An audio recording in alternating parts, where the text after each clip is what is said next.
ভারতীয় গভর্নমেন্ট কি তাকে আমন্ত্রণ জানিয়ে নিয়ে গেছেন, নাকি তিনি আশ্রয় পেয়েছেন? রাষ্ট্র যদি বলে আমরা তো তাকে আশ্রয় দিয়েছি, একটা বিপদাপন্ন মানুষকে আশ্রয় দিয়েছি, তাই আশ্রয় প্রার্থী হয়ে কিংবা আশ্রিত হয়ে কেউ কি কোনো রাজনৈতিক তৎপরতা চালাতে পারেন? ভারত বলছে যে তারা শেখ হাসিনাকে কেবল আশ্রয় দিয়েছে, কিন্তু আশ্রয়ে থাকা অবস্থায় রাজনৈতিক তৎপরতা চালানো এবং সংবাদ সম্মেলন করা, এটা রাজনৈতিক আইনে এটা কতটা বৈধ, আন্তর্জাতিক আইনে? রাজনৈতিক আইনের প্রশ্নটা পড়ে, সবিকভাবে বলেছেন বিষয়টা। রাজনৈতিক প্রশ্নটা বাদই দিলাম। আমরা যদি কেউ একটা ট্যুরিস্ট ভিসা নিয়ে ভারতে যাই বা পৃথিবীর কোনো দেশে যাই, ওখানে বলা থাকে যে কোনো রাজনৈতিক তৎপরতায় অংশগ্রহণ করা যাবে না, কি কি করা যাবে কি কি করা যাবে না একটা ভিসার মধ্যে থাকে। কিন্তু তিনি তো ট্যুরিস্ট ভিসা নিয়ে যান না। ধরেন আমি তো tourist visa government approved visa, মানে গভর্নমেন্ট অ্যাপ্রুভ করেছে, আর তাকে কি গভর্নমেন্ট আমন্ত্রণ জানিয়ে নিয়ে গেছে? ভারতীয় গভর্নমেন্ট কি তাকে আমন্ত্রণ জানিয়ে নিয়ে গেছেন, নাকি তিনি আশ্রয় পেয়েছেন? যদি তিনি আশ্রয় পেয়ে থাকেন, তাহলে যাকে আশ্রয় দেওয়া হয়েছে তাহলে তাকে কি কি করতে হবে এবং কি করতে হবে না, এটা কি রাষ্ট্রের একটা নীতি থাকবে না? এখন ঘরেই হবে বিয়ে বাড়ির পোলাও, যদি থাকে আকিজ এসেনশিয়াল সুগন্ধি চিনি গুঁড়া চাল। তখন রাষ্ট্র যদি বলে আমরা তো তাকে আশ্রয় দিয়েছি, একটা বিপদাপন্ন মানুষকে আশ্রয় দিয়েছি, তাই আশ্রয় প্রার্থী হয়ে কিংবা আশ্রিত হয়ে কেউ কি কোনো রাজনৈতিক তৎপরতা চালাতে পারেন? এই প্রশ্নগুলো চলে আসবে। ইন্ডিয়ান গভর্নমেন্ট সবসময় এই স্টেটমেন্টটা করছে যে আমরা কিন্তু তাকে কোনো প্রশ্রয় দিচ্ছি না, তাকে কোনো সহযোগিতা করছি না, তিনি নিজের মতো করে করছেন।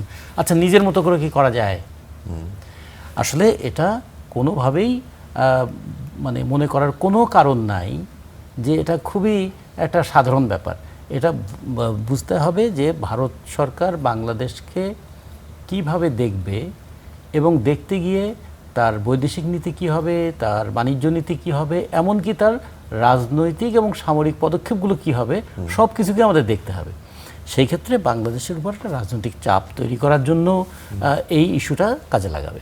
কিন্তু যেটা করবে যে ওটা তো একটা প্রাইভেট অর্গানাইজেশন করেছে। আচ্ছা, বাংলাদেশে অনেকেই আশ্রয় নিয়ে থাকে, কোনো প্রাইভেট অর্গানাইজেশন চাইলেই, আপনাদের তো একটা প্রাইভেট টিভি, এখানে এসে যে কেউ কি সাক্ষাৎকার দিতে পারবেন? আপনারা কি সেটা অ্যালো করবেন?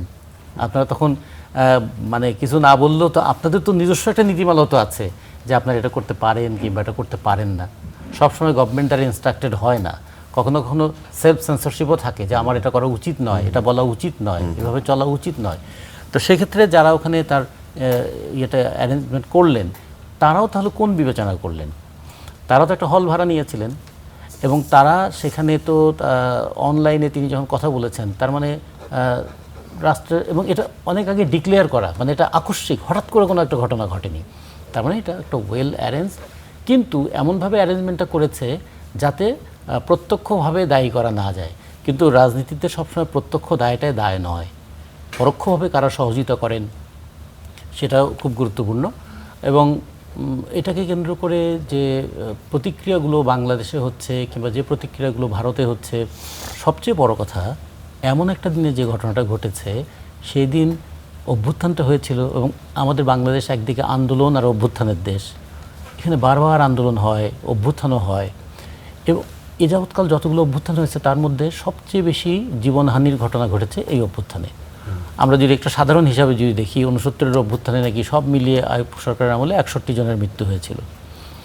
এর সাথে 9.5 বছরের আন্দোলনে যেটাতে রিপন ভাইরা ছিলেন, তাদের পিছনে আমরাও ছিলাম। আমরা আলাদা সংগঠন করতাম, আমরা সমাজতান্ত্রিক ছাত্রফ্রন্ট করতাম, উনি জাতীয়তাবাদী ছাত্রদল করতেন। সেই আন্দোলনে 9 বছরে 250 জনের মতন মৃত্যু ঘটেছে, এবং আমরা জানি। আর এবার সরকারি হিসাবেই তো বলছে 844 জন, আর তারপরে ইউএনের হিসাবে আরও অনেক বেশি। তার মানে এত মৃত্যু, এত কিছুর পরেও একবারও তার সম্পর্কে কোনো বেদনা আছে, সে সম্পর্কে কোনো বক্তব্য কি আছে? তার মানে এই মৃত্যুর দায় তাহলে কেউ নেবে না? ফলে এগুলোও কিন্তু বাংলাদেশের জনগণকে ভাবিয়ে তোলে, প্রশ্নবিদ্ধ করে।